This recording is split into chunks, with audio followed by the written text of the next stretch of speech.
Well, hello, my name is Tyler Ahrens. And I'm Ethan Lundholm. And we'd like to welcome you to Finding Paradise. Kind of a long time coming, a project that we've both been really wanting to get off the ground and finally getting this podcast started. So we're going to tell a little bit of our life stories and our own therapeutic reasons and hopefully yours too. Yeah, we hope you guys enjoy it. Again, we're just going to talk. It's just going to be a couple of guys, some friends here with microphones, sitting in a basement, supporting each other and supporting other people. Hopefully it does something for you as well. Yeah, the first few episodes will be our stories, because we owe you that, even though there might be cringy parts. Right. But that's fine. Yeah, we're not really going to hold back. No, we're really having a blast with this thing, and we hope that you guys enjoy it as well. Yep. So, I guess with that, welcome to Finding Paradise, guys. Yeah, help us find it.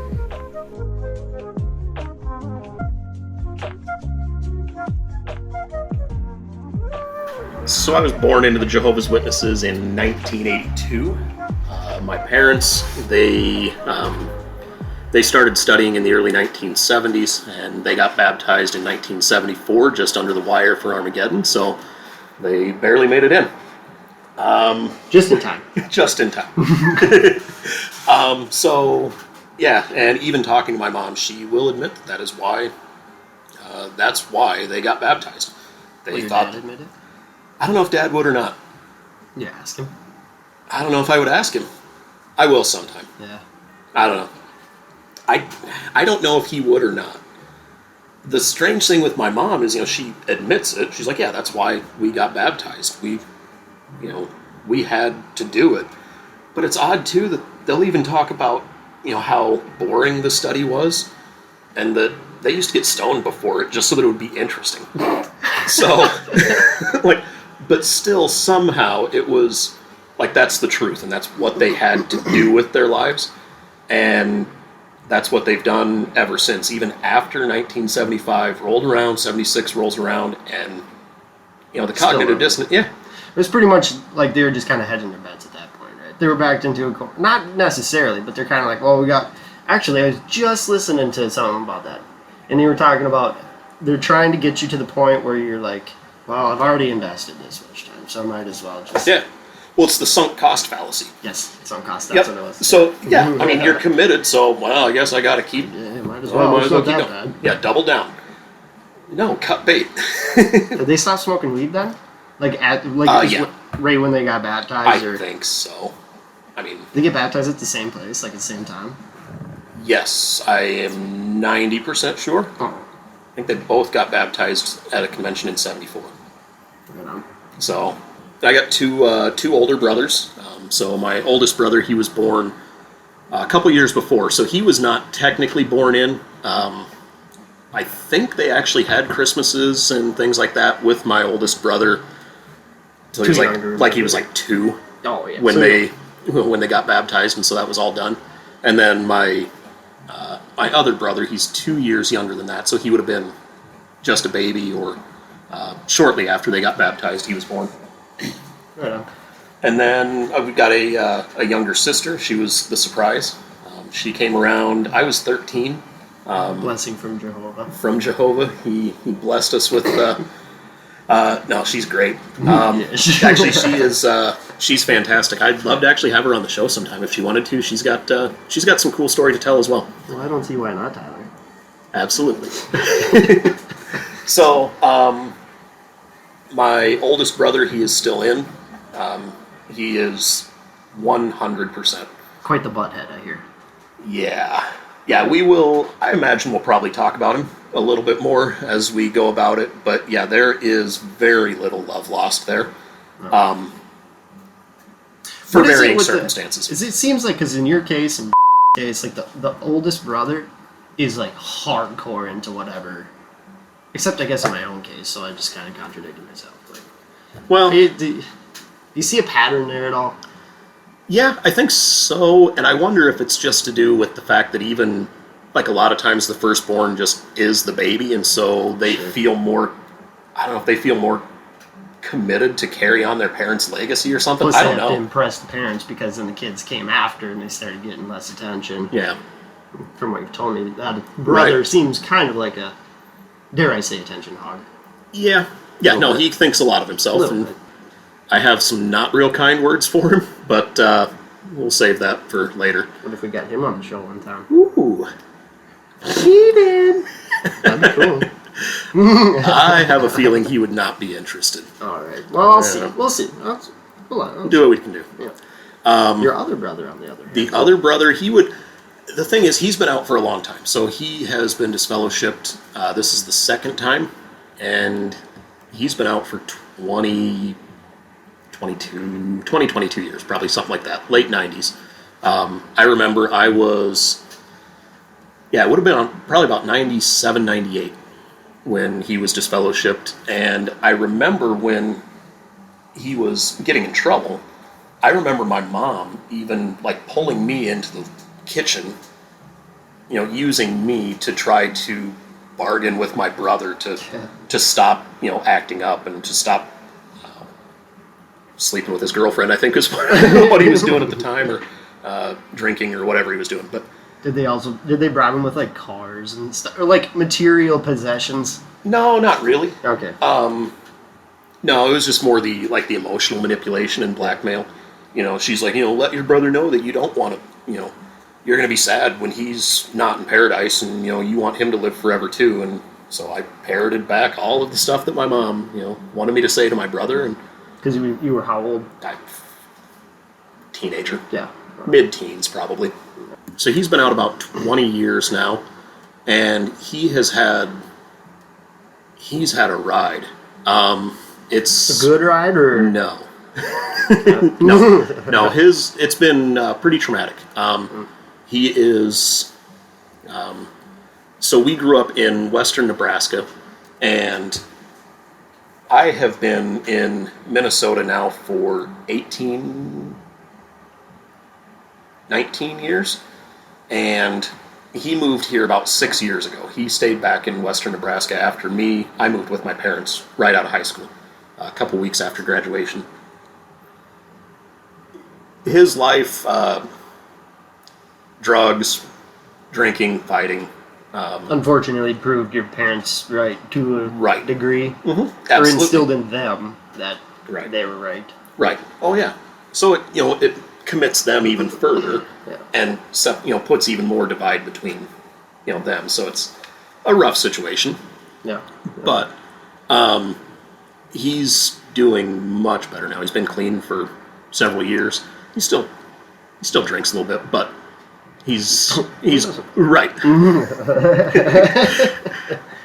Just take a break, have a beer. I was gonna say, But no, he's great, and he's even got full custody of his kids.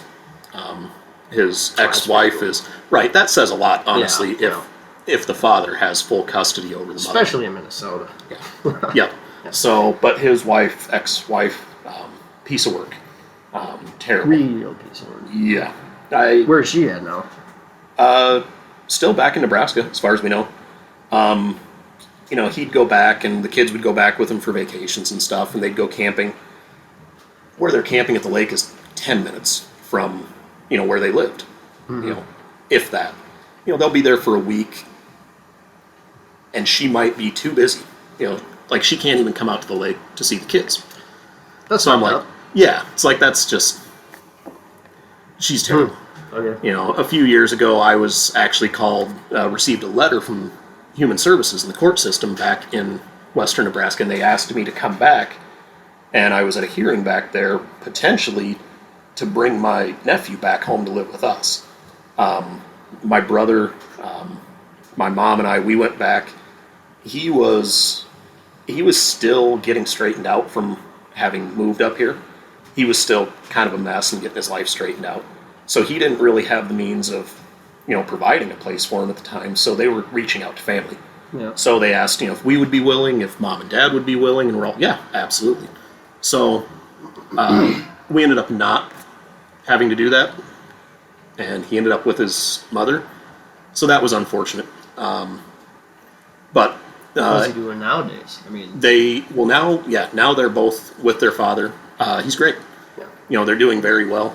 But they the kids were testing positive for meth, just based on exposure. Oh, And so when you've got that kind of, when that's going on in your house and, you can't even depend on your mother to be home for 3 days at, let's see, my niece would have been 14 probably at the time. Yeah. And my nephew, 10. Yeah. So, it was a really rough situation. They mostly stayed at their grandparents'. They lived just next door. So they'd mostly be at grandma and grandpa's. So, so that's kind of my brother and his background. So, I mean, kind of a story with a happy ending so far. Yeah, honestly. Now we're doing nice. You're well. Yeah, actually, for that matter, my niece, she is, I think she will be the first person in our family to have above a bachelor's degree. She just started med school. Yeah. Show off. Yeah, right? I actually, I'm hoping to get back in school here myself within the next couple of weeks. Yeah. And so I was joking with her that we'll see who we can race to see who gets our masters first. We're a couple nerds. Right? It'll be fun. No, that's nice. That's good. But then there's my sister. And then tell you a little bit about her and then talk about my folks a little bit more. So yeah, my sister, she's the youngest. She's 24. And she's been disfellowshipped since she was 18. And I didn't have much relationship with her after she was disfellowshipped for several years. I was still in. I never entirely shunned anybody for that matter, but it was just, I never reached out to even time. I know that my sister was going through rough times. And, when she really, really needed somebody, I'd call her and I'd, come see her and stuff, but I just really wasn't there. Mm-hmm. Yeah. So that's been kind of rough, even just for myself to deal with, especially now that I've reconnected with her and some of the stories that she's told. She's got some heartbreaking stuff from when she left. Yeah. So that's really tough for me. But I mean, man, you're indoctrinated. Right. Don't beat yourself up about that. But I mean, I get it. Yeah, you're for empathetic. Sure. Right. You're and even more so as as you exit the cult, kind of like you said, that was at the time. You actually turned me on to the Shunned podcast with Michael Shemwell, and we'll probably talk about that more as we go through. Lovely. But yeah, he's a great guy. Great podcast. Just a beach. Yeah. So shout out to the Shunned podcast. Also, this JW Life. As I was listening to that could have been written about me. It was great. Yeah. I'm sure a lot of witnesses would say the same thing, but it really resonated with me as I was listening through it. But one of the things that I've learned from his podcasts is, and from other people as well, but he reiterates it that people do the best that they can at that time with the information that they have. So if you're giving it, like you said, you can't beat yourself up over the past. No. It's the past, move on. I've reconnected with my sister, we're great. She got married earlier this year. I was the only family member at her wedding. But it was beautiful. And we've been great. So it's been awesome reconnecting with her. Yeah. I mean, and it wasn't you. At that time, it wasn't you. Right, exactly. I did things, man. I mean, not to get on my own story. But I did things when I was a witness that make me cringe. Yeah. Now, kind of backstabby. I don't think I've ever been more open than what I am now. I never wanted to be, but you had to sneak. And that's just kind of the demographic. People are kind of backstabby, and you talk shit. Yep. Behind their backs. You never. It's very underhanded. Just and as not. soon as you get out, something clicks. After a while, I mean, it might take a while, but then you're just man, I feel terrible for doing that stuff. Yeah. Things you didn't even remember you did. You Right. start coming back, and you're like, holy crap. Right. Yeah, it's and to that point as well, there are things that, whether psychologically even they get blocked out, that we come back later, or just there's so much garbage in there that it's you only process so much at a time. I don't know what it is, but I've been out for about a year now, but there's still things that I now go, oh man, I remember that from whatever, such and such a time period when I was still in, and go, I was a completely different person. If you rewound the clock 12 months ago, I am not the same person I was a year ago. Do you think today Tyler would hang out with 12 months ago Tyler? Or do you think, what do you think? Today, Tyler would not like 12 months ago Tyler. Yeah. Yeah. He wasn't a good guy. He wasn't. Like, I shouldn't say that. He wasn't a bad guy. He was a good guy. His indoctrination and the way he... Because especially, like, when I started waking up and understanding that everything that I'd learned was nuts. And we're kind of getting off... We're diverting from my sister, but we'll get back to there. It was, you know, when I started waking up and realizing how crazy things were, that your mind is...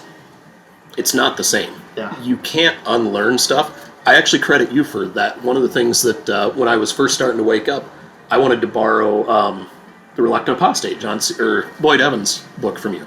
Yeah. And I told you, I was like, yeah, I'm going to check out some of his videos on YouTube. And you were like, yeah, go for it. But you told me, don't jump in unless you're planning on going all the way. Yeah. Because once you start learning, you can't unlearn stuff. You're fucked. And it's 100% correct. Yeah. So, like, I can remember, like, down to, it was a matter of a couple of days, but I can tell you exactly when I fully woke up.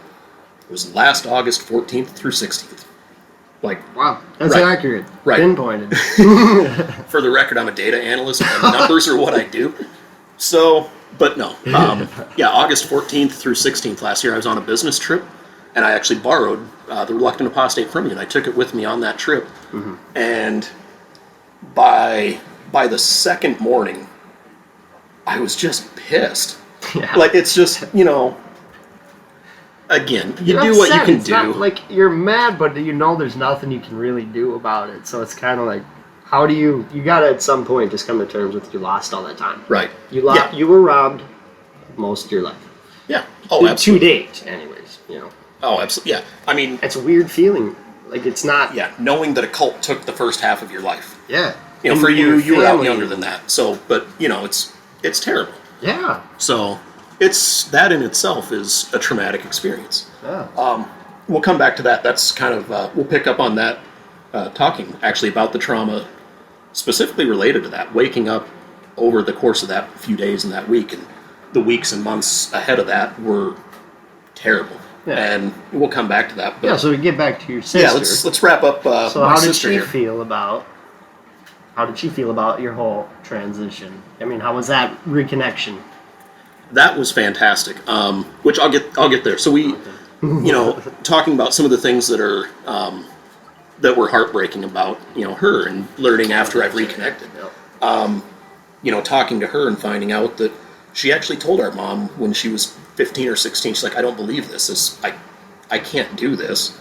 I don't believe in any of this. It's not the truth. I want nothing to do with it. And she was baptized already? Yeah. Yep. I think, and yeah, she was baptized, I think she was 11 or 12. Ooh. Yeah. I was 12. Oh, that's right. You said. Yeah. Oh. Yeah. Anyways. No. I was 11. Uh-uh. Really? I was 11. I was 2 weeks shy of 12. Yeah. Yeah, for a minute I was thinking I was 2 weeks shy of 13. No, I was... Yeah, because I was born in 82, November 82, and I was baptized October 94. Yeah. So, but, you know, to hear her say, you know, she didn't believe any of this stuff and tell our parents that when she was, you know, 15. And mom telling her, well, this is what we believe, and if you're under our roof, this is what you're going to do. Mm-hmm. You know, and make her go to the meetings and go out in service and do all that crap for the next 3 years of her life while she's miserable. It's not a dictatorship or nothing. Right, no authoritarian kind of control. Yeah. But it was just terrible for her, and I didn't know how bad it was. And, you know, it was to the point where when she finally left, and she left the day she turned 18. She had an apartment lined up. She had told our parents that it was with her, another friend of hers from the congregation that was also leaving. It was actually with her boyfriend. But That's shyster. I know it. Pulled her right out of the He's actually a piece of garbage. She's not with him anymore. Oh, that okay. Yeah, no, different guy. Yeah. So, but she moved out, and she was disfellowshipped later, about a week later. So right after she turned 18, and out of respect for Mom, she came to the memorial and things like that for a couple of years, and then she hasn't. And I'm even torn as to how I'm gonna handle that myself in the future. It's a weird one, man. Yeah, That's a really weird one. I did do the memorial this year, but it was weird because it was all on Zoom. Yeah. Everything's with quarantine and COVID this year. Their entire structure is different. So, but I have not gone on camera at all. Like even during the memorial, like my family was sitting over on the couch on camera, and I was sitting over on the love seat, other side of the room. Yeah. Yeah. But back to her, like knowing that when she left, when she was 18, like she was very suicidal for a long time after she left, and I didn't know a thing about it. So that pisses me off. Like I hate knowing that there could have been something I could have done to help her, but I'm glad it's turned out well. So, like, no, yeah, if she say that instead of going to your mom, your guys' mom, she went to you and told you that stuff, do you think the outcome would have been different? Do you think you would have woke up a little earlier, or do you think you would have been like, oh, you need help, we need to go? I don't know. Right. I mean, yeah, to your question, I mean, it could be either way. Yeah. It could have been something that, oh, okay. Or it could have been something that, did the same for Mom when 1975 missed, and then you double down. Yeah. And then you get a little bit more pushy. And so, yeah, I don't know. I would like to think that, I'd have been more sympathetic, and I would have at least been sympathetic. Yeah. But I'm sure your mom was also, to a certain degree. Yeah, it sounded like Mom was a little harsh about it, which yeah. But I don't know. Mom and Dad are, they're a different breed. I don't know. We'll get more into them too. Yeah. Yeah. So, but anyway, yeah. So, very rough times for my sister when she came out. She's doing much better now. Right. Like I said, she got married earlier this year. They're doing great. Her new husband, great guy. Yeah. So, she's a nurse. She's an LPN. She actually started school again a few weeks ago. She's going back to school to get her RN, and she works for the state. And yeah, so they're doing all right. Great. It's kind of a crappy story that turned out okay in the end. Yeah. Well, I mean, what is yin without yang? Yeah. You gotta have the bad to appreciate the good. Yeah. As long as you play your cards right. Well, I mean, and she's young, so tons of stuff could happen in your lifetime. But as long as you play your cards right, you can turn some pretty shitty situations into something beautiful. Yeah. Oh yeah, for sure. So it's great. She's got to come on. Yeah. She's talked about it. Yeah. She said she'd be interested in doing it. So I don't know. She's a little bit guarded. She doesn't really like to open up that much, but we'll see what we can do. Yeah, she doesn't have to open. She can open up as much as she wants. We'll just be that comfortable. sounds weird. I take that back. I don't want. Whatever she's comfortable with. Edit that out. Yeah. But she can come on. She can share as much or as little as she wants. So oh, yeah, absolutely. Yeah. So Mom and Dad.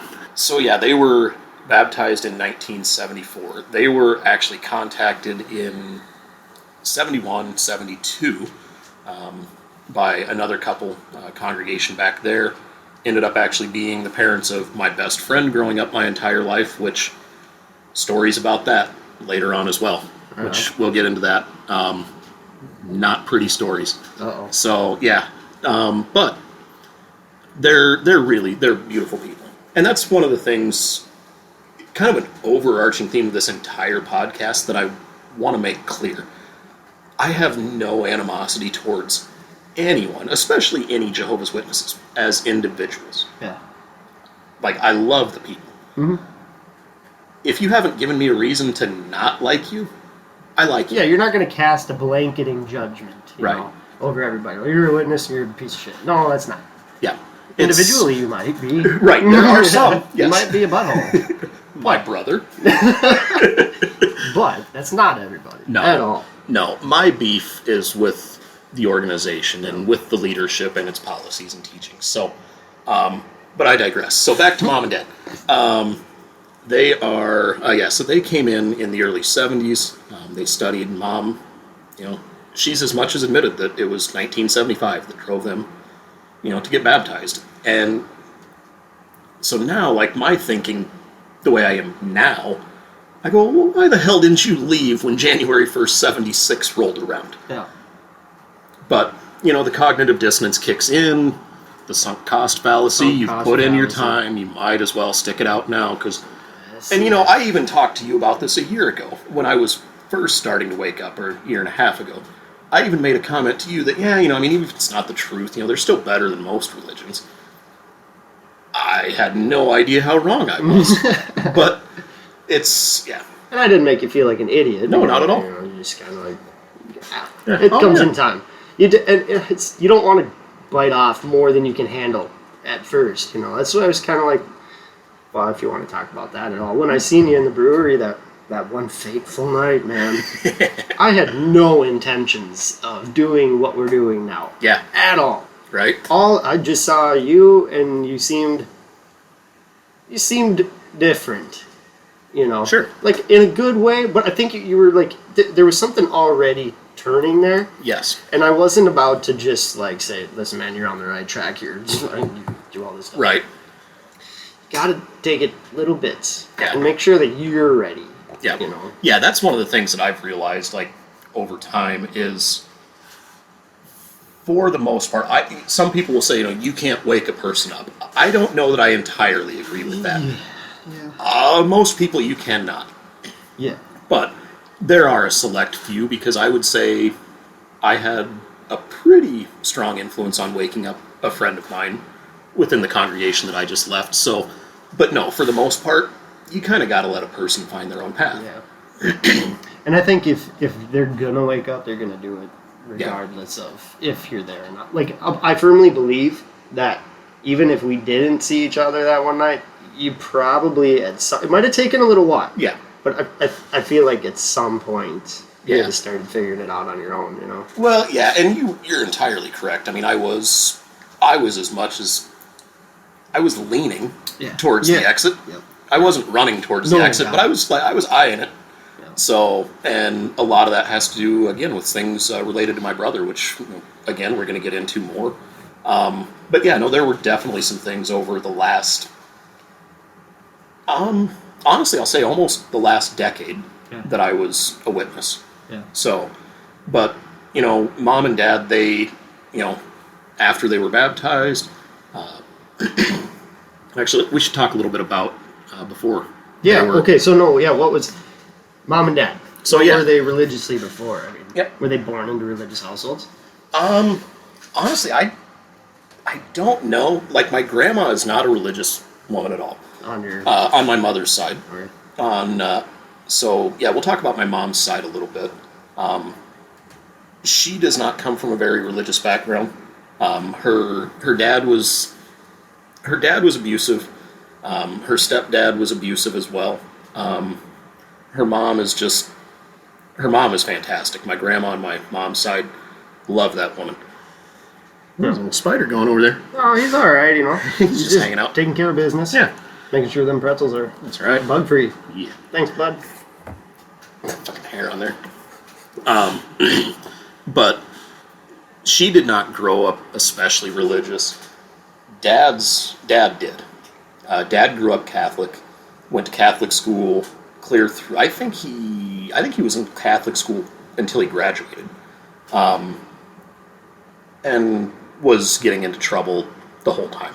Mm-hmm. That's one of the things that he'll talk about is, the Catholic Church doesn't keep you safe from, getting in trouble, and no church does. No. But he was definitely up to no good, and shortly after, so it would have been, he was 19 or 20, he was convicted of armed robbery and sent to prison for 2 years. Just a rowdy boy. Yeah, he was, it didn't help that they found a batch of homemade nitroglycerin in the trunk, so he was also, making explosives. What? Yeah, I'm not entirely certain what he was doing with them, but, Golly. yeah, domestic terrorism in the 70s, I guess. I don't know. Not sure what Dad was up to. Man. Right? Got smoking a lot of weed, getting into conspiracy theories. They were very much man hippies. from what he's Homemade nitroglycerin? Yeah. You know, yeah, Dad was and is a very intelligent guy. Hey, I've met him like maybe once or twice, but he's always calm, but you can tell like he's taking everything in. Like he's one of those kinds of people. Yeah. You Yeah, can tell Dad's there's always definitely intelligence there, like yeah. You know, if you Which proves that you don't have to be stupid to be sucked into a cult. actually statistically, smarter people are drawn into cults more Yeah. because they are more confident that they would not be conned. They are actually more susceptible. I would have to look at the numbers, but yeah, statistically, from what I've seen, yeah, it's not what you would expect. Yeah. So, interesting little tidbit there. But no, yeah, Dad he's a very smart guy. You throw him numbers up to like 3-4 digit numbers, he can do multiplication. Really? You know, he can multiply 3 digits by 3 digits off In the top of another his lifetime, head. he would have been on Oprah. Right. Yeah. So, it's one of those things, too. I always wonder, what if they hadn't been Yeah, right? witnesses? What if he hadn't been a troublemaker? What if he had gone to college? What if he had, applied himself? What would life have been? Yeah. When they were getting baptized, they would have studied articles like the 67 or 69 awake, I can't remember, where it said that youths have to understand the fact that they would never be able to have a career. They'd never be able to finish college. They're not going to do anything with their lives. And this is, like I said, the late 60s. Those people are done with their careers. My mom was, she would have been in her late teens when those articles would have come out. She wouldn't have been aware of them, but she would have been when she started studying a few years later. So it's just crazy to think how much, how things could be different if someone applied themselves. Yeah. But Yeah. So I mean, like, was it just the fact that 1975 was coming, and even though they don't want to say it, they were still preaching that the end is coming in 1975, or did something happen? Like, did something happen to make them vulnerable? Well, I think it was part of I think it was part of the prison experience and Dad coming out of prison. So he just went out of prison and then. Well, shortly after he left prison, they were contacted by, again, this older couple, and they ended up starting studying, and Dad actually ended up working with them. They gave him work, and they had a construction company that he went to work for years. So, it could have even been that, like, oh, I don't want to walk away from that and lose my job. Yeah. Because if you don't see all of the harm and all of the negative aspect of it, it doesn't look like a bad deal. It's sold very well. Yeah, absolutely. Like, the marketing is great. Yeah. You're selling a terrible product, but you're marketing it well. Oh, yeah. So, I have to imagine that played, a fairly significant role in it. At that point, it involved his livelihood as well, and he's got a wife, he's got a couple young kids, so, yeah, double down, dig in. Wait, and at the time, witnesses were, correct me if I'm wrong, but at that time, they seemed like they were maybe even a little more lax. Obviously, they're calling the end of the world and everything, but shunning wasn't a thing yet, was it? That didn't come in until like 80-something. Well, so I can't remember exactly when disfellowshipping, but disassociation, certainly not. Disassociation did not change until September 15th, 82. So it could have even, like, the environment that they came into could have been a lot more casual, Yes, they could, at that time, in that time period, yeah, they could have walked away. They could have said, nope, we don't want anything to do with this. They could have disassociated, and they still would have even been able to maintain those relationships. Yeah. I think of an example reading Crisis of Conscience by Ray Franz. He tells the story of, as it's getting later in the book, and he's getting, kind of wrapping up the story, when it's getting to, when they're coming after him to disfellowship him. He worked for a brother in, I can't remember exactly where the town was. It was in Georgia. But he actually worked for a brother, and this brother employed a ton of witnesses. And so they actually talked to this brother when they were disfellowshipping Ray Franz and said, how was that going to impact him? And he decided, well, you know what? Or he was disassociated, sorry. And, well, he can still work. Got nothing against him. But it was shortly after that, about a year later, where they did change the rules. Like they changed the rule for Ray frames. Ray. Yeah. Wow. Obviously, Good job, Ray. obviously not Thanks, on paper. Ray, Yeah, messed it up for all of us. Nah, he's a peach also. Yeah. No, actually, Crisis of Conscience was great. If you are an ex-witness, or honestly, if you're a witness listening to this, obviously you have questions. You know, if you're a witness, you know you probably shouldn't be here. Yeah. But, you know, you obviously have some questions. That book is very eye-opening. I'll give you the same advice that Ethan gave me. Don't read it unless you want to know. Yeah. Because you cannot unread that book. So yeah, after they get baptized and they've kind of dug their heels in, they really did. They went all in. Dad was, he did, it wasn't the RBC back then, but he did Kingdom Hall construction. We had quick build projects. Free labor. We were, donating all kinds of money and time. And, we went all over the Midwest building Kingdom Halls. I went with them on projects and stuff when I was a kid. We'd go stay at a Kingdom Hall in the camper for a week while we're, All culty things aside, that's still a pretty cool experience. Yeah. I mean... Yeah, actually, I had a lot of fun at some quick build projects. I was always too young to be working, so, I was just hanging out in the camper or walking around the site and playing around. Because back then, it was actually very relaxed, and there was just kids, playing.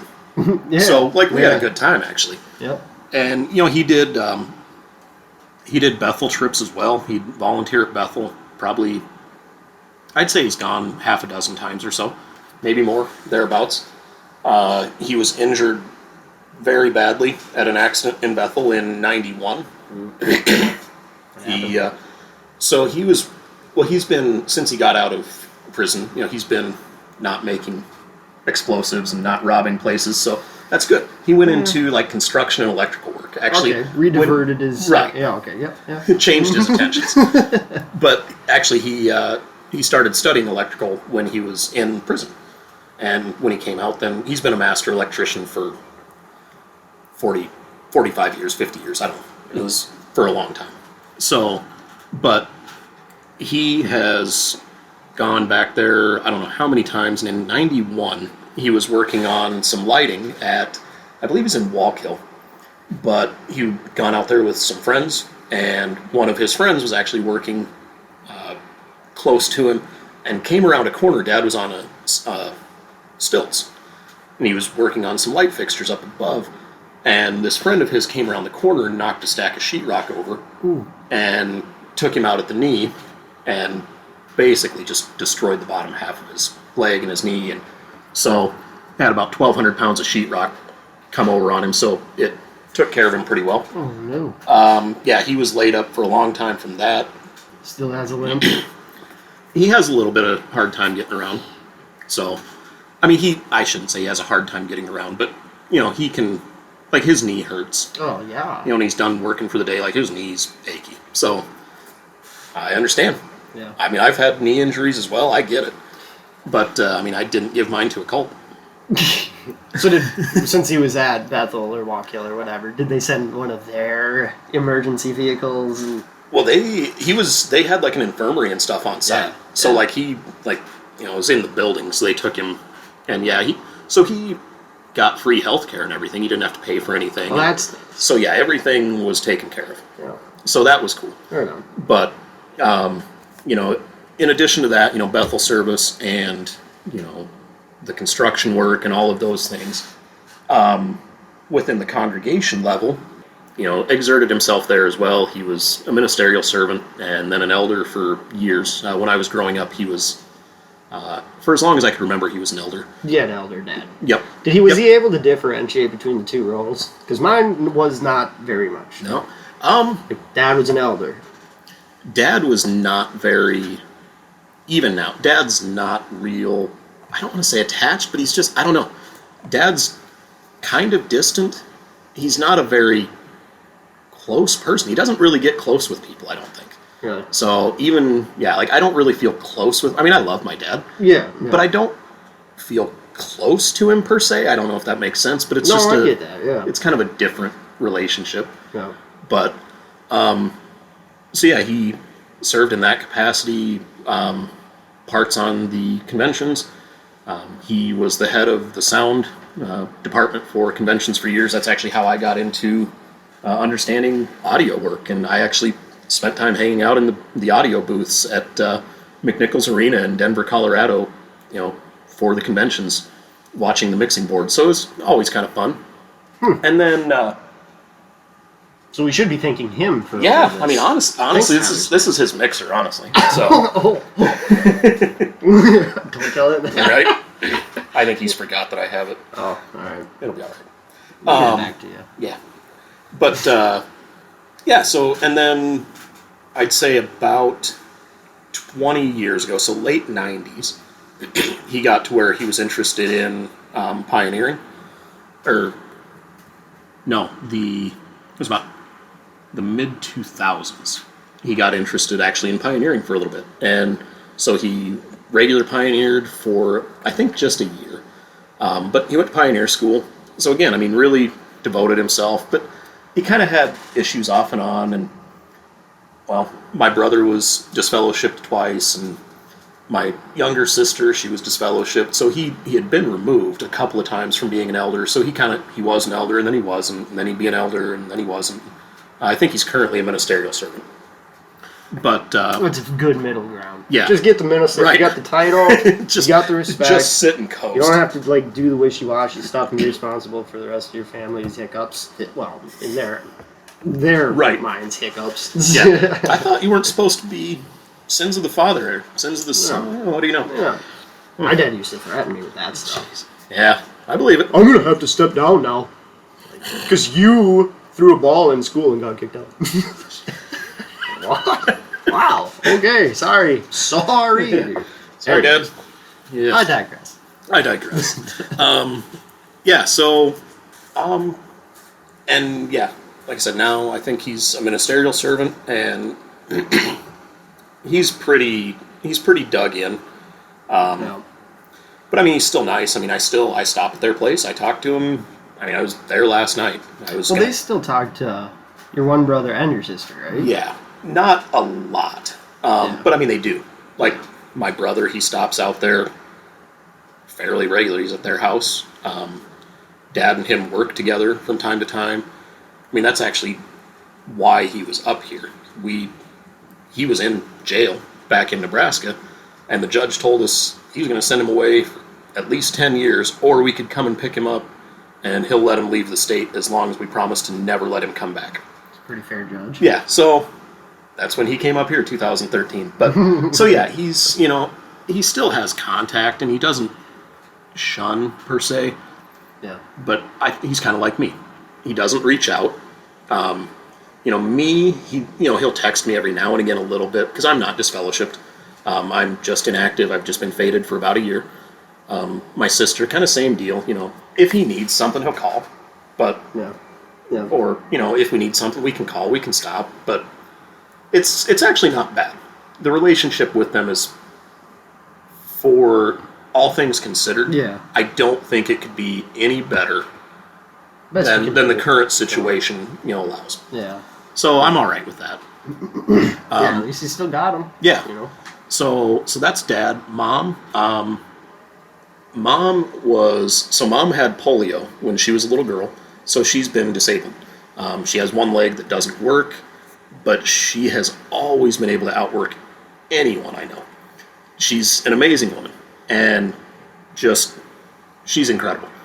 And she started pioneering when I was a kid. I remember, I would spend my summers auxiliary pioneering, hanging out with her and going with her, and so that was kind of my impression of Mom growing up. She was the typical witness wife, and she pioneered. She took care of the house, and that was it.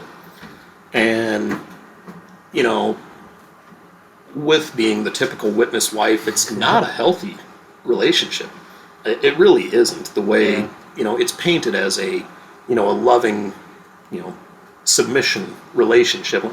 Yeah. So actually, no, that's a good. That's an interesting aspect. So they were married before, right? Yeah. So they already had a relationship and like a pattern of existence figured out between the two of them. Yep. Did that change? I mean, obviously you wouldn't know, but I mean, have they ever alluded to anything like? Honestly, your I dad think- got more misogynistic. Not saying he is, but he got more misogynistic, or he expects me to do this, or your Yeah. dad, she's not listening to me. You know. Yeah, I would say their relationship is, from all the impressions I have, I would say their relationship is worse. They Really? split up for a while, like 5 years ago. Well, really? Like they didn't. I guess I shouldn't say split up. Dad moved out of the house and was living in the camper. They've got a big place, but he stayed in their camper for quite a while. I think he was moved out for about 6 months, probably. So he actually just moved it down to another property that they got, and so he would just stay there and still come to meetings and stuff. But yeah, it was really awkward for about 6 months. Yeah. And they've been back together now. But yeah, Mom has been. I don't want to say her existence hasn't been significant, but it just hasn't been eventful. She's been on the back burner, Yep. kind of. Yeah. Just hanging out. She takes care of the finances, she takes care of the house, and it is what it is. She hasn't pioneered for years. I would say 15, 20 years. Good. She hasn't pioneered, right? Good. Right. Yeah. That is one thing like I said, I spent a lot of time in service with my mom. And that's one thing I can actually say that I'm thankful for is we did convert one person. Like we had baptized one study. She's been out for years though now, so that's good. She stuck around for a couple of years and she took off. Nice. So good for her. Yeah, so I mean that's really it as far as Mom and Dad. I think as you tell a story, things will evolve and other details will pop up later on, and we'll talk more. But I think that's kind of a good overview of Mom and Dad. Yep. So, Me. Yeah, how about you now? So, like I said, I was born in '82. It was always kind of, like I said, Dad was never super assertive. He was never really, family study was not something that we did. Oh, really? We did it periodically. Every once in a while, Dad would be like, "Oh, we really need to study," and then we'd do it for a few weeks, and then we wouldn't for a year. Yeah. It's that kind of thing, which was great, aside for those few weeks. But like that year, 6 months, whatever it was, those gaps, that was awesome. Yeah, he never really pushed, and I would say I was never really pushed. I was always I've been a natural scientist my entire life. Like, I want to understand how everything works. Yeah. So, when I was young, like, I kind of dove in myself. I mean, I didn't really have anyone pushing me, but like I said, I was baptized when I was, just before I was 12. And we'll come back to that a little bit for my reasons behind that. But I remember at 12, 13, like, conducting the book study. Ooh. Like, I actually conducted the book study when I was 13. Ooh, that. Man. Yeah. And I was good at it. That's the worst part. Like, I did it well. Well, I mean, there's nothing wrong with that. You just could be a natural speaker, As far as that goes, it's pretty simple material too, though. I mean, yeah, right. And you don't read the question, read the answer, and you're done. Yeah. There's But not I much did creativity that. I to did it, that incredibly mundane task very well. at 12 years old. Yeah. So, but I'll still put him in diapers at 12 years old. man, that's crazy. No, it's just Different lives. it's so weird to hear, to think back on that, because even though I wanted to dive in, I wanted to understand everything. I did always, when I was younger, I always had questions. Things didn't add up, Yeah. and oddly enough, for me, even as a kid, 607 always was weird to me. That just seemed like Really? Well, the whole 1914, just the whole thing, it just seemed weird. I'm like, Well, how yeah, 'cause do we do this How do you math? come up to this? Like, I remember asking Dad, like, how do you Well, how did we come up with 1914? He couldn't tell you either. He probably had to look it up in a book. No, he didn't even look it up. He just would cast it off as like, well, the organization has already done the work for us. So he was just that need to route. trust. Yeah. Oh, yeah. He wasn't. In that aspect, my dad is kind of lazy. Well, He wasn't about to, like, yeah. but, whatever. That's different. Yeah. Story. Yeah. But no, I mean, little things like that. Well, little things. As far as, witness doctrine and teaching, that's big. I would argue that is the biggest, that's the cornerstone for all witness teachings, that Right. Jerusalem was destroyed in 607. If that's wrong, everything that they have goes out the window. 1914 doesn't matter. The governing body wasn't appointed in 1919. They have no authority. Yeah. So, but yeah, it just always kind of seemed odd. And there were, I never liked disfellowshipping when my brother was disfellowshipped. Like, he still lived in the home. So we could talk with him and we could go out to eat and, like, I could go to the movie with him and stuff. But if there were other witnesses around, like, it was, well, they can't talk to him. And so then it was awkward. So then I couldn't talk to my brother when other witnesses were around. Because it just, it's just a weird mix. And that never sat well with me. I'm like, what? How does that make sense? It's unethical. Right. You're a pure child. Right. And that is part of it too. I mean, kids are, yeah. we don't dislike other people until we learn to dislike other people. So until you're rewarded for disliking. Yeah, no certain kidding. people. Yeah, when you're told that that's the way you're going to have everlasting life. Good job. You really didn't talk to that person. Right. You really made that person feel like crap. Good for you. Beautiful. Yeah. So things like that, but I always it's going to make sense. It'll click. It's fine. Sometime down the road, I just need to continue to apply myself and something. I'm going to read something in a magazine someday. I'm going to read something in a book, or I'm going to hear it in a talk, and it's going to click, and it's all going to make sense. I'm going to go, oh, well, I was stupid all these years for questioning things. Did it click? Never. It never clicked. I was baptized when I was 11 because not because I wanted to dedicate my life to anything, because I'm sorry, at 11, 12 years old, you don't understand that. You don't grasp the scope of that. You can't. Yeah. Because you're 11. You cannot understand dedicating your entire life and beyond, for that matter, to something that you cannot see. Yeah. It's so crazy to me. I got baptized because I had 3 other friends that were getting baptized that same assembly, and you don't want to be the kid that's not baptized. Yeah. So I was like, yeah, let's do it. And you don't want to do it alone. Right. So you can do it. I did it with my best Because I friend. probably would have done it the next year if it hadn't been for these guys, but I'm like, oh, they're doing it. Oh, yeah. And I was the youngest one of the 4 of us. So, now that's a gold star on, for me. Look at me. I even jumped in. I'm baptized younger than all these guys. It's just a joke. And those jerks that you had to sit down with and talk to still were like, you know what you're doing. Yeah. You know what you're doing. Yeah. The audacity to be, just say they're a 35-year-old man talking to an 11-year-old kid, and you know what is in store for this child. They don't. You know that. You're not stupid. Yeah. And you still go through all the questions, and you still tell them that, yeah, you're ready. Yeah, you're ready. This is for you. Yeah, it's so twisted. Shame. Boo! Yeah. So, so I got baptized, and I dug in too. Every summer, I auxiliary pioneer for 3 months every summer. I, commenting all the time. I was working sound, territory, literature, all that stuff. I did everything that a young baptized brother can do, and I really devoted myself. Yeah. So then,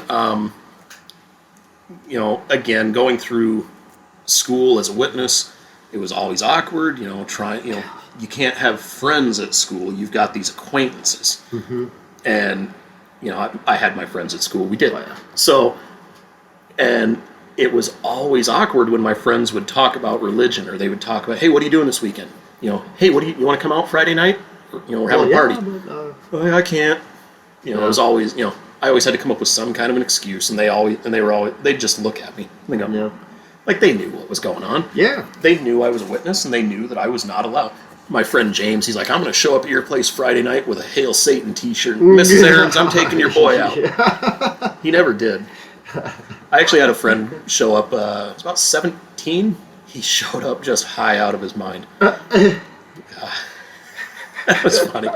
But And your parents could tell because they were stoners. Yeah. But yeah, so kids at school, it was always awkward, but I got along well. I got along with everyone. I never really rocked the boat at all. You know, regardless of what I was dealing with, and so it was a fairly. Did you try and witness to the kids at school? No. Yeah, I didn't either. No, I hated it. Like I couldn't do it. You know, It's like so weird because you're like seeing people just be themselves, and then I mean, if like our mindsets are kind of similar, but you're just like, why do I want to ruin their day by telling them they're wrong about something they just don't care? I don't know. It was just weird, man. Yeah, it's just weird. It's just not. Well, it's not the place for it. No, it's not. You're at a school to learn. Yeah. You're not there to be recruited into a cult. Yeah. And it disgusts me that, the current governing body, that's, they encourage that. They call, that's that kid's personal territory. No, it's not. That's his learning. Leave him alone, Yeah. he or she. Oh, I will say this, though. This is a question. So you didn't salute the flag, Nope. right? No. You didn't do the Pledge of Allegiance or Nope. anything like that. Did that kind of get you into the cool kid club at all? Like your other punky friends that were like, frick the government, man. Yeah, you're standing up to the government. No, I don't think so. No. At least the school that we were in, like, we probably didn't do much. I don't think we did much flag salute or anything after like 4th, 5th grade or something. Like it was. Really? Yeah, no, we didn't do it like through high school and stuff. I don't think even middle school. I don't know. Maybe I was in different school. I don't know. Yeah, I don't think. I just asked because it definitely got me some credit. Yeah, people were like, "All right, like you for that." Fuck Yeah. American Right. Yeah. No, I did not have that experience. Not that I recall. That's interesting that you didn't have to do it through your high school years, really. Yeah. No. I don't. Like, man, we I did don't it remember there once being a week. flag salute. Some schools even did it every morning, didn't they? No, maybe I blocked that out. Who knows? Probably traumatic. Yeah, it's terrible. Teachers yelling at you. Yeah. But I mean, it was. No, I got along well with everyone. I mean, like birthdays and stuff. I would, I'd pass up on the treats and stuff, and it was just. That was the worst. You couldn't have a cupcake. I had a fake Santa Claus throw candy canes at me one time because he was like, "Take this candy." I was like, "No," because I got Yeah, stuck you to can't my take it. guns. You gotta be faithful. Yeah, just take some candy, kid. I was like, "No," and he threw them. He hit me in the head. I was kind of mad. Even Throwing now, good I was candy. like, "Oh, fuck you, dude. I'm a kid. Just leave me alone." Like, It's not like taking candy from a baby. It's like giving candy to a baby. that's true. Yeah. That's for sure. Yeah. High school was weird, but so. Are you bitter? Do you feel like you got robbed out of stuff? Like Yeah. standard high I do, school actually. life? Yes. Yeah, and so that's one thing that I feel like for my kids now, because, and again, we're going to get to that, right after this. I mean, this just rolls right into that. I'll come back to that. Like, we'll get there in like 30 seconds. That's getting close to that part of the story anyway. So after high school, I moved to, like I said, we grew up in Nebraska, and we moved to Minnesota a couple of weeks after I graduated high school. So I've been here since 2001. I met a girl that fall, so fall 2001, September 2001, something like that, at a circuit assembly. Was introduced to a girl, never talked to her again, and then went with a friend of mine to just go hang out with some friends about 6 months later, so the spring of 2002, and this girl happened to be there, and we started talking. One thing led to another. We ended up dating. We ended up engaged. We ended up married. So we started dating. We started dating like March. Well, no, we started dating March 30th. We were engaged June 30th. We were married. Wait a second. March 30th to June. 3 months. 3 months. 3 months. We were married November 30th. Good Lord. Bud. From dating to married, 8 months to the day. Horny. God. That's all it is. It was. It was. Yeah. I mean, Yeah. Yep. you What have else to. are you supposed to do? You have no way of. There's the sexual repression. You can't masturbate. You can't have sex. There's nothing that you can do. You have to completely ignore these urges and these body parts. You're like, what does this do? Yeah. The sex education that we had was, don't masturbate or it'll turn you gay. That's the sex education that we grew up with. Like, that's terrible. Yeah. Like, it's just nuts. It creates repressed kids that turn 18 and they want to get married now. Yeah. Because, again, from the witness standpoint, you don't date until you're old enough until you're ready to be married. Yeah. Well, that's stupid. You date to find out if you should marry someone. Yeah. But anyway, so so we were married in late 2002, and we got along real well. You know, things were good. We talked about having kids. We decided we wouldn't have kids for probably about 5 years. We had said about 5 years we'll start thinking about having kids. We ended up pregnant about 2 years, year and a half later.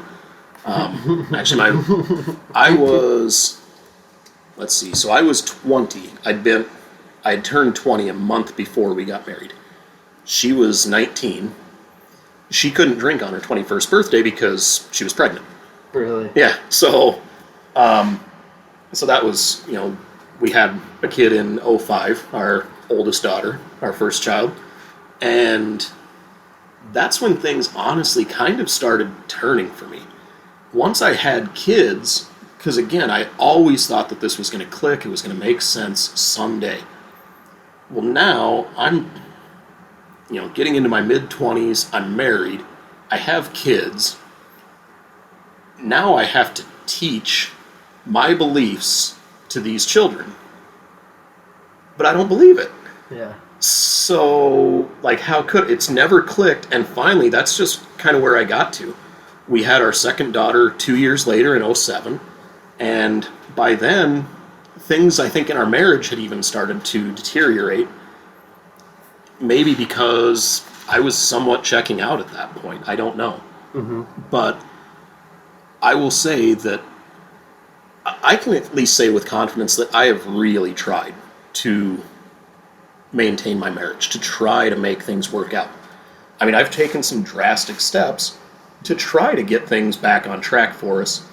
And again, with this whole podcast, it's never my intention to talk bad about other people, but I'm going to talk honestly about people. Mm-hmm. Talking honestly is not bad. No. So, my wife is horrible to deal with. She is. I hate saying that, especially because I'm still married to her. Yeah. I'm still somewhat stuck in a position, and that, is maybe sorting itself out a little bit, but I really tried, and she wouldn't. Yeah. For years. And so finally, I was appointed as ministerial servant in 2010. Or 2011, sorry. I served as a ministerial servant for about 3 years, and then I had some issues with my brother, where... Which one? Old one? My oldest brother. Okay. Yeah, the one that's still in now.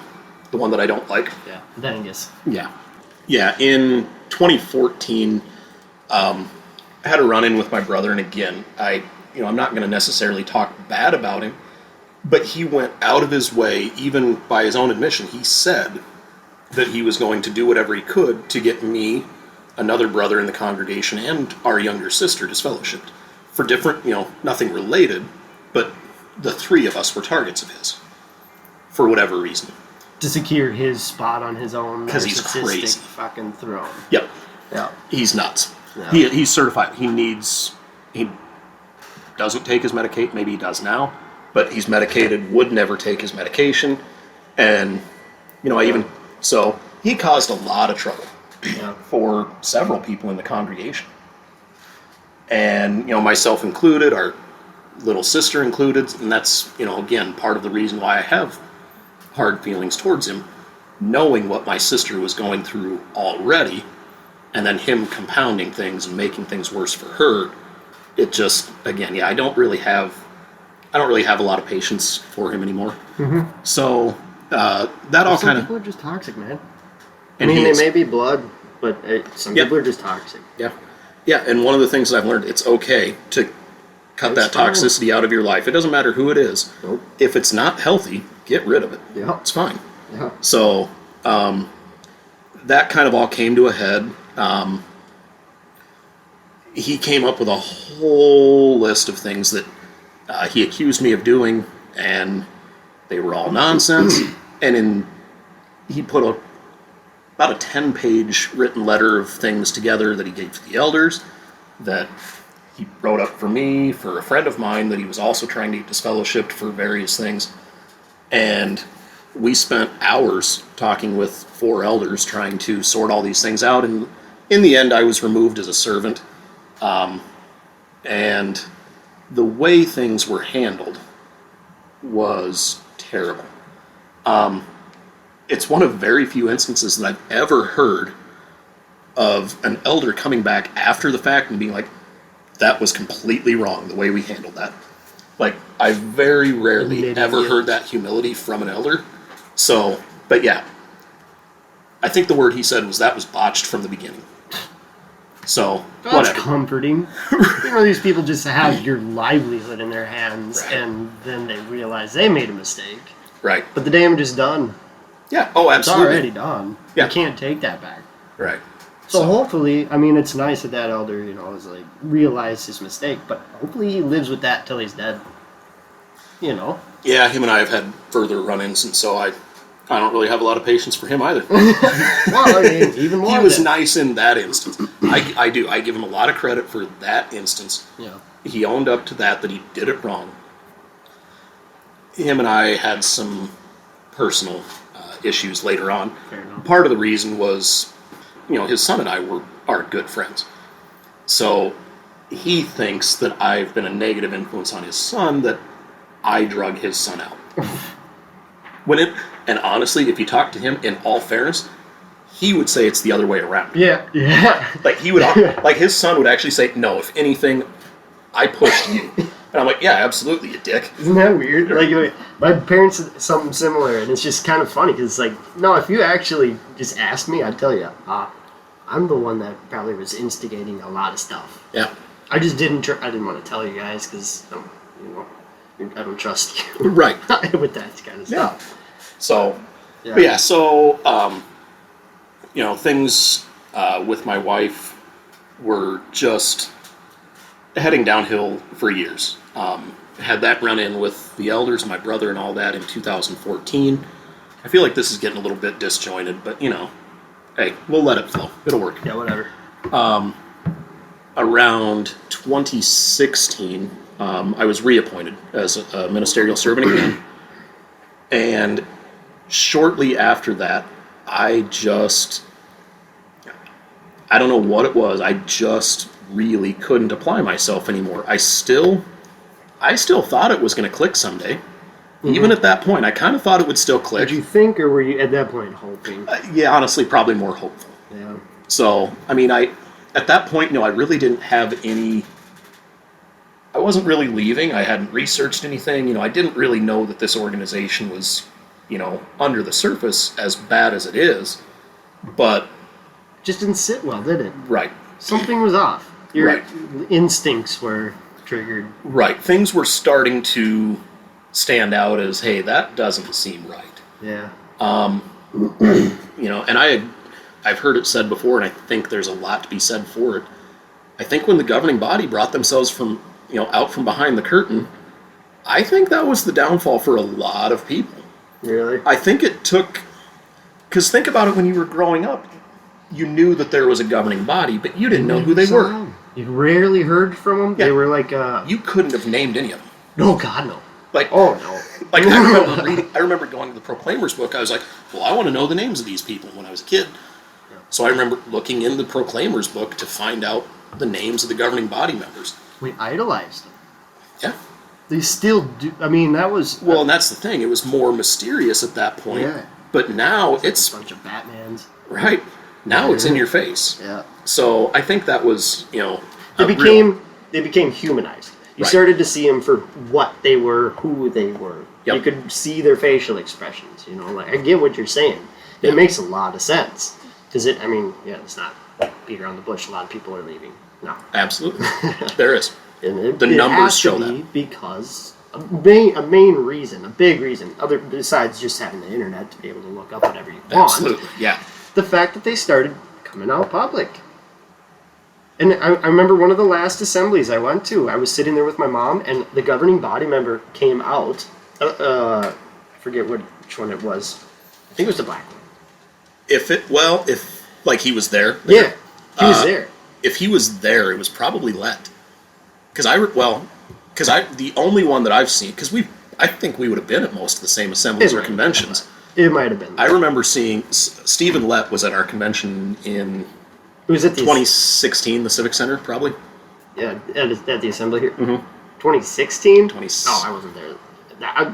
Dude, the last one I went to, I was probably 2014. Oh, okay. I don't. Probably I don't remember. 2015, maybe. But Yeah. anyways, that's besides the point. Yeah.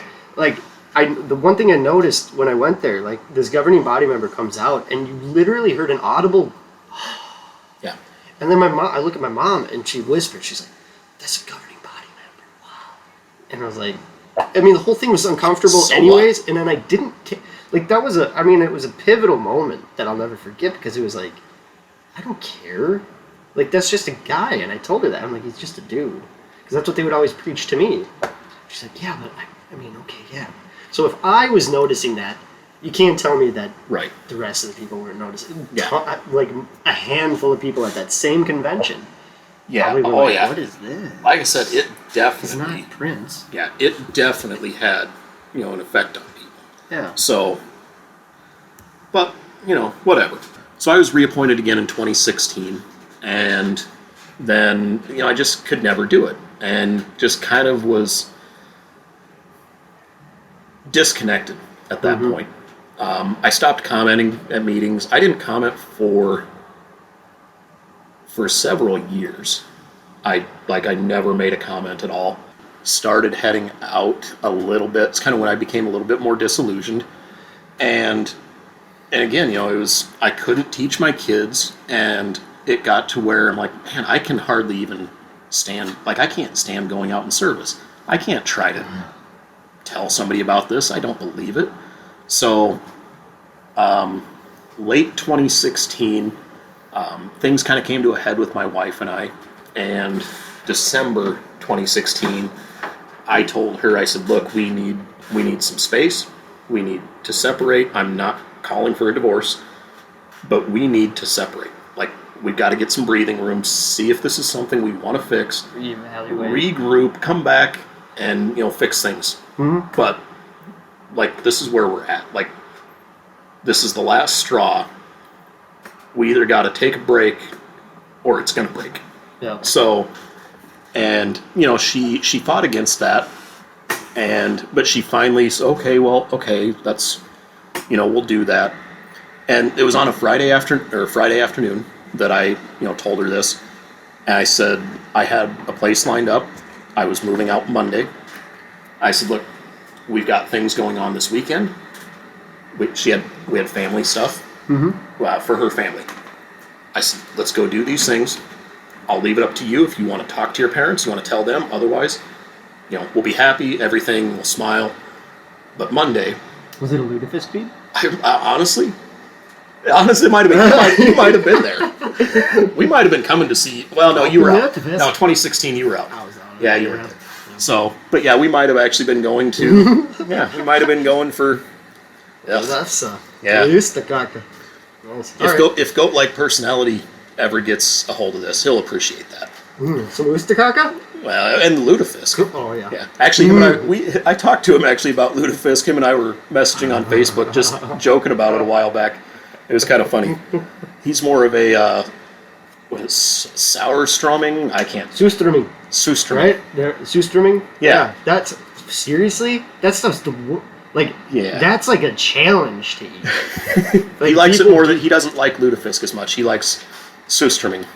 What's his damage? I don't know, man.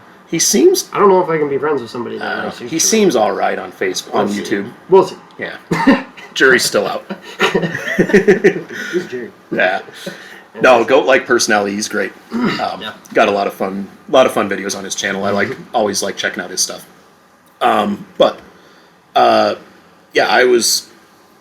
We had to separate, and we had it all lined out. And okay, yep, that's fine. We get it. And Sunday afternoon, 2 elders show up at our house. My wife had gotten a hold of the elders and brought them in and basically kind of sabotaged our whole separation. Aired the dirty laundry. Yep. And so, honestly, at that point, December 11th, 2016, you'll realize I remember dates. Yeah, oh really? So, oh, man. It's December 11th, 2016, man. I remember, I was like, I'm done. Yeah. Like, I knew at that point that I was done with my marriage and that it was going to end at some point. It's just a violation of trust. Yeah, at that point, I no longer felt any sort of security.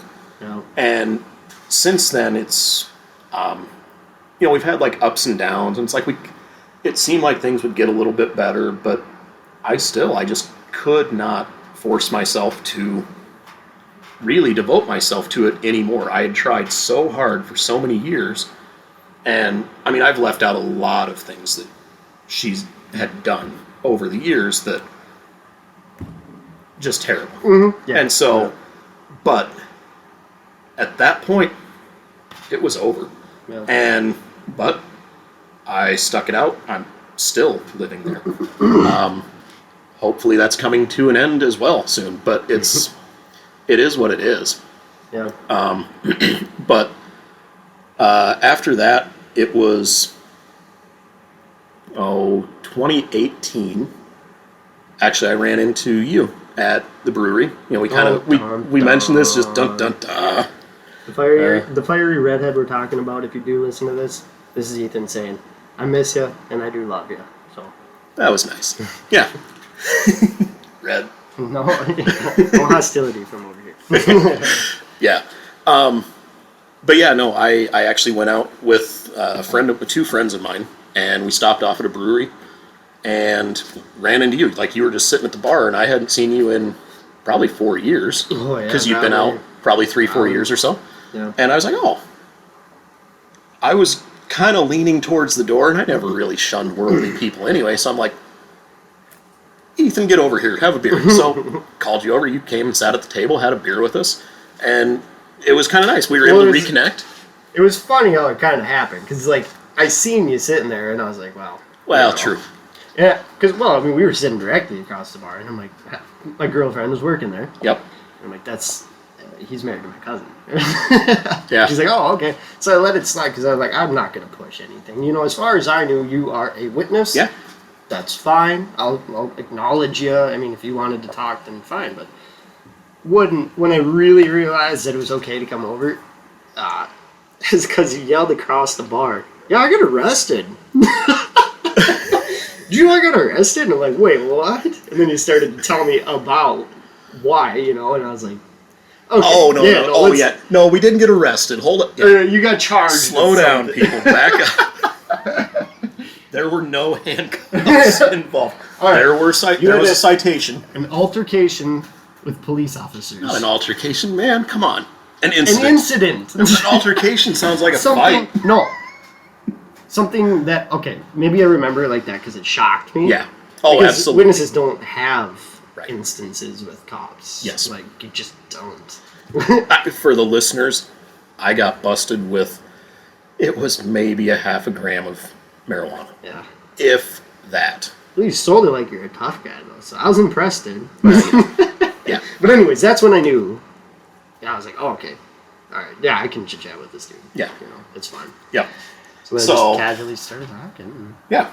Yeah, and since then, we've kept in touch, and I actually was starting a new job, a couple weeks from there, which it actually had me driving basically right by your house twice a day, every day. So, from that, we've met up at the brewery again, and we've had a beer, and then in the last 6 months, maybe, I'd say, starting hang out over here a little bit more and spending time with you and your girlfriend and your roommate. And, Yeah. it's been nice to get that exposure to people on the outside. And that's where I kind of started to be able to build some more of those friendships.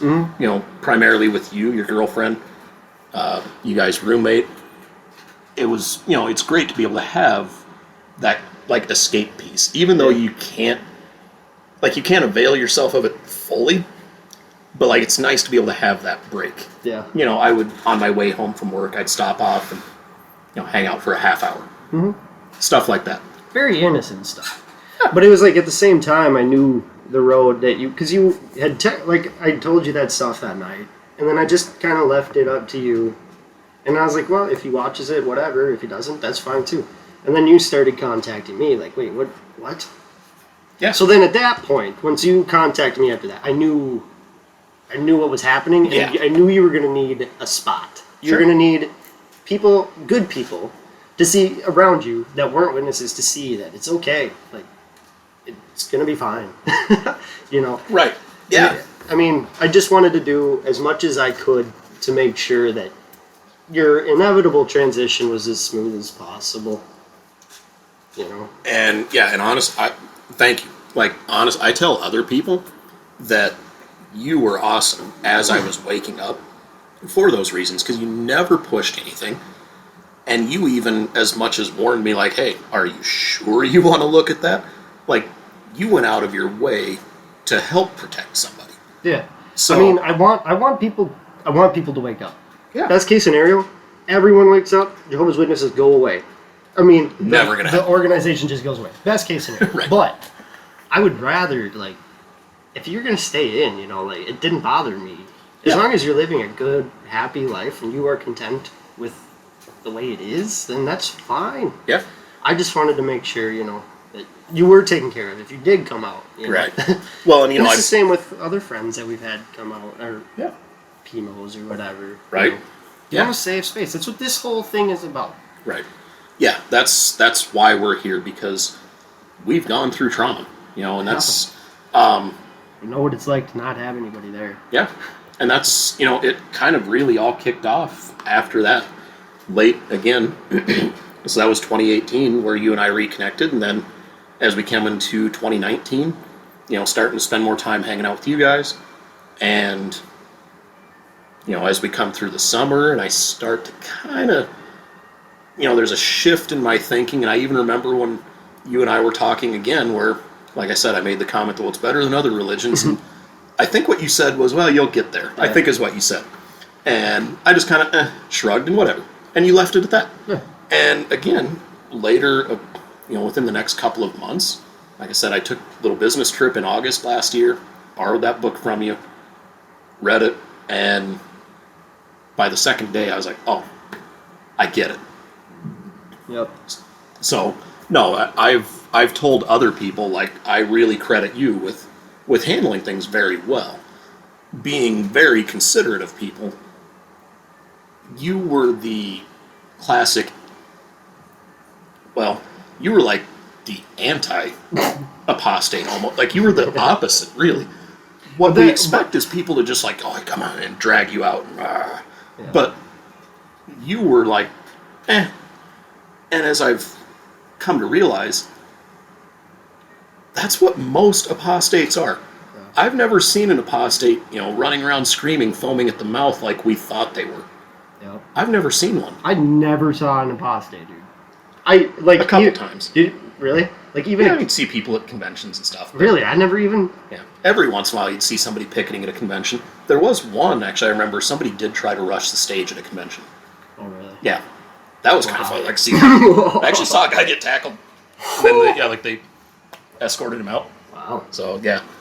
But, again, so it comes, to that. And as I'm starting to wake up more and starting to process and, kind of making that change in my thinking,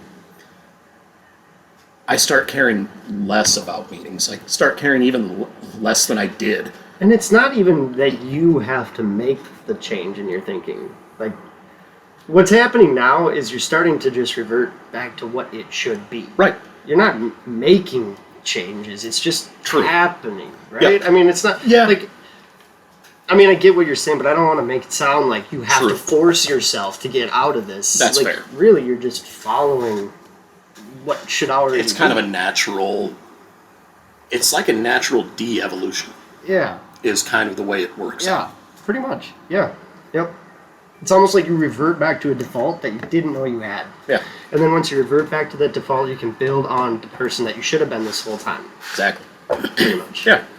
Right? But yeah, so I mean, as as that transition was taking place, things with my wife became increasingly negative. Things continued to go downhill. Finally, in December 2019, I hadn't been to I was probably going to like every other meeting. I was probably making half the meetings. Maybe going out in service once a month, maybe, I don't know. Just doing just almost enough to keep people off my back. Yeah. But anyway, it was, finally December 2018, or 2019, sorry. I was actually had another incident and was supposed to have a judicial committee. And I was actually at work and I was coming home and I had the judicial committee meeting that night. And I just, driving home, I all day was trying, am I going to go to this thing or not? Because at that point I knew that it was all nonsense. I knew that these three guys had absolutely zero authority to tell me anything what to do with my life, let alone on a report from my wife that they should intervene, interject themselves into my life. So all day long, I'm kind of battling this. I finally decided, just drive home. When you get home, go upstairs, change out of your work clothes, and you're either going to put on a suit and you're going to come downstairs and you're going to go to the Kingdom Hall, or you're going to put on your pajamas or comfortable pants or something, and then you're just going to come downstairs and hang out. Just go upstairs and change your clothes. Whatever you put on Whatever is what you could could, like, don't even think, just go do it. Yep. Whatever. People would say, well, you already had your mind made up. Yeah, probably, but whatever. It is what it is. And I just finally was like, look, I don't, and I went upstairs. I came back downstairs in a pair of sweatpants. And my wife kind of looked at me weird. She's like, don't you have a, I said, yeah, I'm not going. She's like, what? And I had to go, hold on. I had to leave the room. Like, I had to regroup. Yeah. Because that's traumatic. Like, just that sentence. Telling someone, I'm not going. And at that point, you're going against most of your, your instincts, but not your instincts, but like the instincts that you've learned. You're going against everything you've learned. Yeah. Everything. Yeah. And so I decided, like, I'm going to tell my wife a few of the things that I just cannot support, things that I have issues with, and let her know that, hey, I just can't do this. I can't believe this. So I went to the bathroom, blew my nose, regrouped, come back. What's that? Rubbed one out real quick. So regrouped, and yeah, I mean, I had told my wife I'm not going. And obviously she's curious, and so she's like, so what's going on? What happened? And I said, I'm just not going. I said, I don't believe that this is all the truth. I can't believe all of this. I have issues with this, that, and the other. And I talked about a few things that I really just could not reconcile. Specifically, I mentioned 607 because, again, to me, I'm a scientist. I'm into numbers. That's what I do. Math is just kind of my thing. 607 doesn't work, so I brought that up. And I brought up blood transfusions, and I brought up the shunning. Those are kind of the three things that I just quick addressed with her. Yeah. Obviously. Plenty more. Right. There's we're just the tip of the iceberg there. Just the tip. But just the tip. No one likes just the tip. So, obviously that did not go well. But no way. And it ended with, and I was very calm and very, I never pushed anything. I just reasoned with her. And it ended with her telling me, well, I feel like you're attacking me and my beliefs, and I just need you to stop, and you need to go away. Okay. So I backed off. I texted the elders, hey, not going to make it. I can't remember exactly what I said. Something along the lines of, hey, it's not going to work out. I'm actually talking to my wife this evening. And the only response that I got was, okay. And I never heard another word. No, So, hope everything's all right. Right. You know, we're with you, brother. yeah, like, oh, Nothing. that sounds good. How are you guys doing? You know, it was just, okay. But then I never heard another word about the judicial committees. Like, they never, like, invited me to another one. They didn't just say, hey, okay, let's reschedule this. Mm-hmm. It's like it just went away. And so, but everything with my wife, downhill even worse from there. Honestly, you were in the vehicle one time. She didn't know that you were in the vehicle, and I was talking to her on the phone for 45 minutes and kind of gave you a little bit of insight into what things are like behind closed doors. Yeah. Probably was not fair to her that you were on, but... Well, if anybody's going to be sitting there, it's best it's somebody like me, because the memory is short. Right. Fair enough. But I mean, it comes back to that. I'm not going to talk down about somebody. Yeah. But honesty. Yeah. I'm sorry. It is what it is. Jinx. It was, and she said some things even on that phone call that were just alarming. As much as supporting the society's,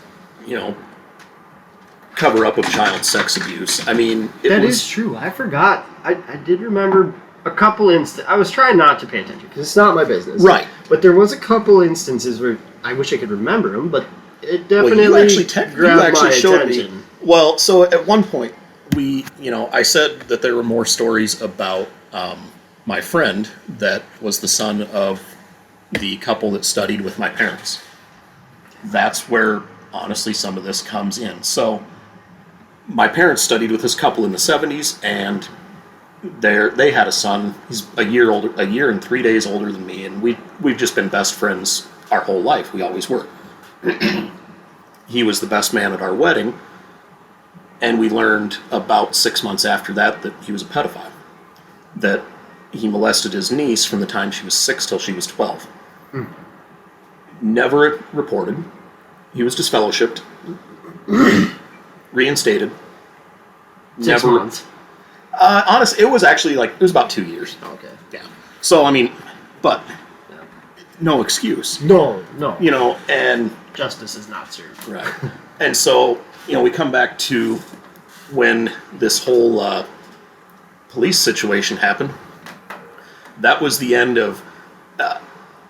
I had started using cannabis about 6 months previous to treat back pain and this and that. And that's why I was using it. Well, my wife found that, and she said, well, I know that it was God that sent the police to stop you, to pull you over, and to be able to break, because 6 months was long enough. Yeah, I remember this now.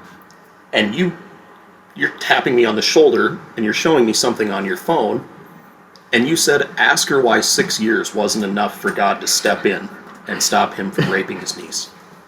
Oh, man, it's so fucked up. Yeah, I remember that. So, I mean, again, and that was just another eye-opening situation that just... I couldn't believe what I was hearing, really. It was just that strange. Yeah, that was a eye-opening conversation. And it's funny, you and I, we were actually on our way to the first XJW meetup that you or either of us had ever been to. First and only today. We actually, the first and only, because that was February 15th. And February 15th. and then Corona kicked in. So, I have actually been in touch with one of the guys that was at the meetup, and he texted me a couple weeks ago because they're still having some issues with seating. He's gonna set up a virtual one, so he's actually gonna get it going again, but wants to do it virtual. So anyway, might be something we could get on. I don't know if you want to check it out sometime. But sure. But yeah, so we went to that meetup. It was awesome. My wife didn't know. I mean, up to this point, even now, my wife doesn't fully know how out I am. I mean, I'm pretty open with her, but I think she still has some sort of delusion that I will come back. I'm not sure how she still has that because I've been very clear that, like, no, this isn't true. I don't believe this, but what do you do? So, and part of that, one of the great things about that day when we went to that meetup, I didn't talk about it a lot. I've kind of talked about her being very difficult to be around. I haven't really talked about a lot of, detail of the things that, she's done. But at that point, I was very suicidal from the way she had been over the last 2 months since I decided to leave. That, and I don't know yeah, and then the weight of everything else doesn't help the situation. Yeah. Because, I feel like a lot of these witnesses, they don't, to actually admit that you have wasted most of your life, to come to that conclusion, to accept that and then continue on is insane. Yeah. But no one really, you're being an ass, or you're just, you don't care anymore. No, I actually care a lot, and I can't unlearn these things that I know now.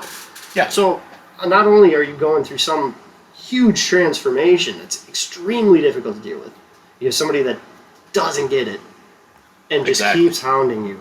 Keeps hounding you. You're like, don't you think that if it did make sense, I would avoid all this hurt? Right. I would just accept it and be like, this is fine. It's got to be something major. Right. And again, they don't see. Yeah. And she spent so many years with me. I like to think that I'm a semi-intelligent guy. Yeah. And I would like to think that she can recognize that, at least I'm capable of making my own decisions. I'm capable of rational thought and examining a situation and understanding when something is or isn't positive. But that self-awareness just does not exist. Yeah. We didn't touch on it a bit, but I'll just backtrack a few months back to last August when I woke up shortly after that. You talked about a lot of the other stresses and things that come with that. It's incredibly stressful. I did nothing to change my diet, exercise, anything. In the span of about a month and a half, I lost 32 pounds. Stress was literally eating me alive. I could barely get up and do it. I was still getting up and I was going to work every day. I don't know how. It was unbearable. But, you deal with it, you move on, you cope somehow. But again, that was all leading up to my actual exit. That was the months leading up to December when I told her that I was done and that I wasn't doing this. And then that's when, the abuse ramped up. Yeah. And so then from all of that stress, the added trauma of dealing with an abusive spouse, it gets to you. So, and that's one thing that I would say to anybody else listening. If you're in a spot like that, reach out, talk to somebody, do something. There's resources online, there's hotlines. I'll put some website links and resource numbers in the description of this episode. Put them in your phone, save them. And my name is Ethan Lundholm, and you can add me on Facebook if you want to. I got time. I got a broken knee right now. I ain't doing anything. I got time to chit chat. He's a great guy. Try. You can add me on Facebook as well. I'll put some links in the description. But again, if you're dealing with anything like that, which is incredibly understandable, coming out of this cult, this religion, whatever you would like to call it, it's a traumatic experience. So again, don't think that you have to go through things alone. That's one recurring theme that I've found in talking with people since I've left. I've really made it a goal to help people to really reach out, and that's why I'm going back to school. I'm completely switching fields. I'm leaving software and data. I'm going back to school to get my master's in psychology because I want to be a therapist now. So, don't think that you have to deal with it alone, because there's so many people that think they do. They don't understand that there is actually a huge community. So many. Yeah.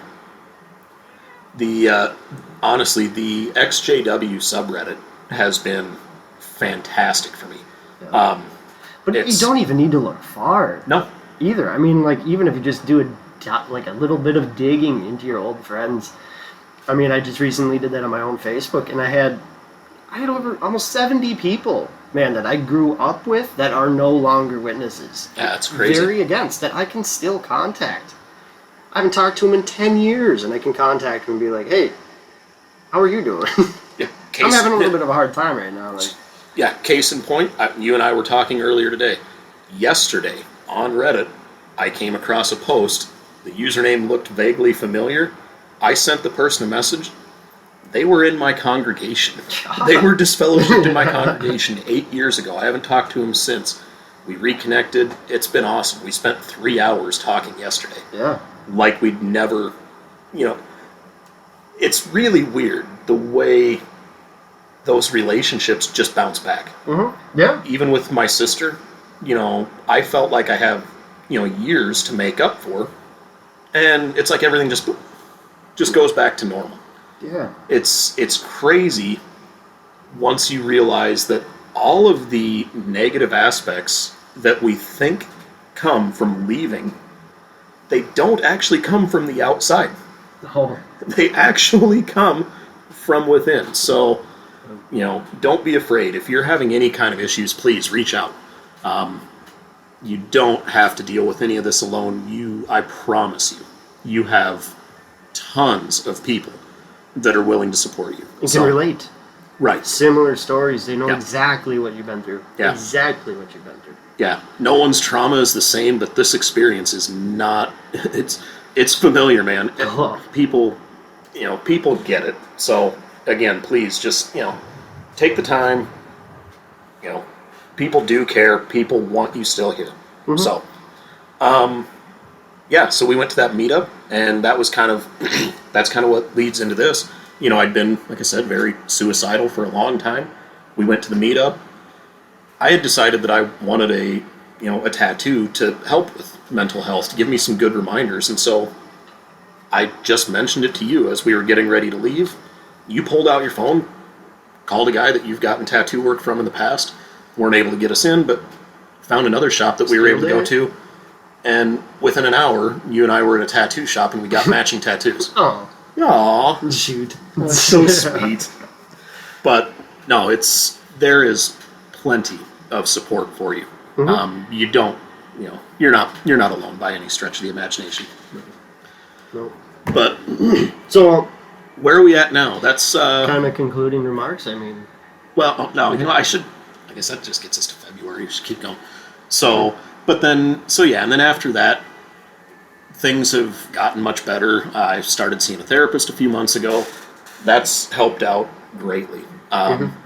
One of the biggest things that, the advice that I can give that I've taken from talking with others in therapy and things like that is having someone just to bounce things off of. yeah. I went into therapy honestly knowing all the answers already. I mean, I knew what I needed to do to make my life better. I kind of had a grasp of what was what, but just having that little bit of motivation, that neutral third party that's their only vested interest is to support another human being. That's what they're doing. Mm-hmm. Just having that gives you that little bit of confidence to be able to, at least in my situation, to assert myself a little bit more within, my marriage and stand up for myself more and say, no, look, I don't need to listen and believe everything that you believe. It doesn't require me to adhere to what you think just so that people can have a decent relationship. And if that is what you think is required to have a decent relationship, then I want nothing to do with that. It's all about being decent to other human beings. And as we get further and further away from this organization, you see really the damage that it does to human beings as opposed to helping them. Yeah. So, it all becomes very real, very fast. Yeah. Suicide is a real thing. Yeah. The damage it causes is a real thing.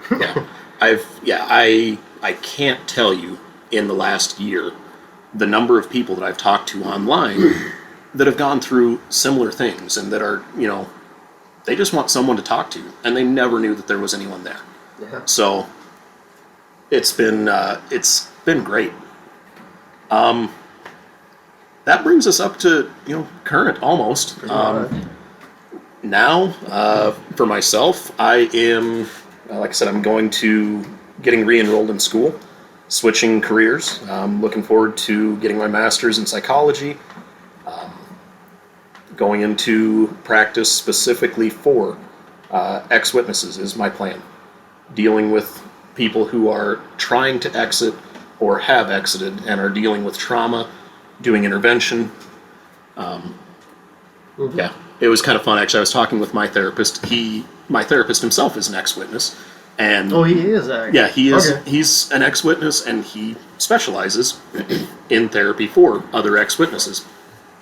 And when we were talking, like the first session that we had, we were just kind of getting to know each other a little bit. And he, tell me a little bit about you. And I told him, really, I kind of want to do what you do. Like your job description is about exactly what I want. I want to go back to school for psychology, and I want to help other witnesses because of the trauma that I've experienced trying to leave. I don't want other people to have to suffer through that. I don't like the job that I have, but I love helping other people. So I don't want to waste my time doing something that I don't enjoy. So it's time to make a change. And that's why we're doing this. That's kind of where I'm at in life now. Things are still not perfect. I have some things kind of in the works as far as my marriage, and that's just kind of shake out the way it will.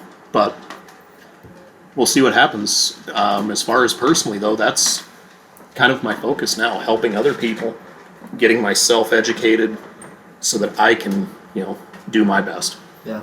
So Yeah.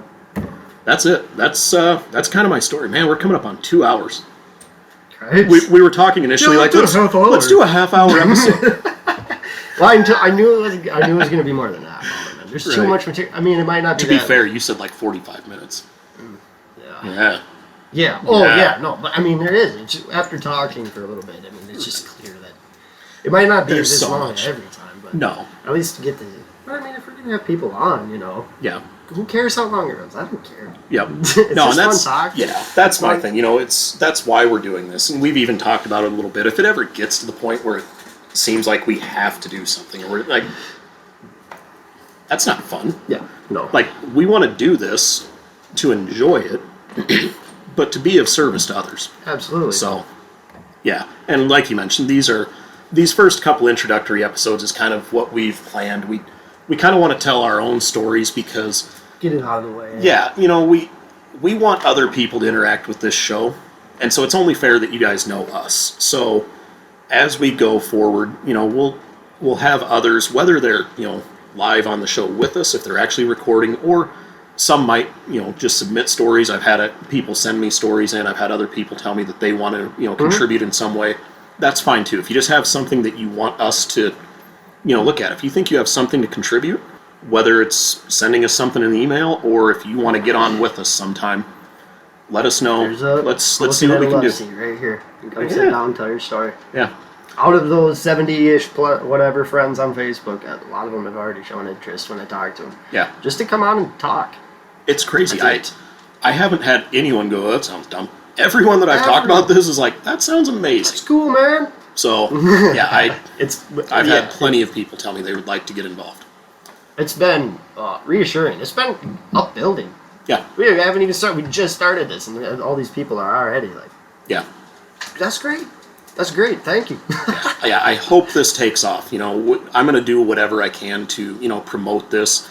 And, we appreciate it if you share this, on social media, things like that. That would be wonderful, you know. But I think that's where we're at. Like that, I think that's kind of a wrap on episode 1. That kind of gets us started. Next time we're going to talk a little bit about Ethan. We're going to get his story, learn a little bit more about him. And in the meantime, we'd love to hear more from you guys.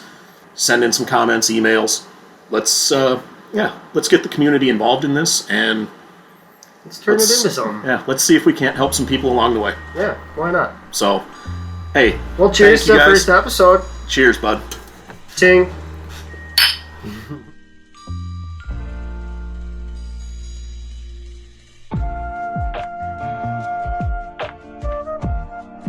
And that's episode 1.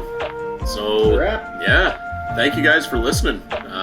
Really enjoyed having you along. Listen so hard. Thank you guys. We will be back with more. And once again, thank you for helping us find paradise.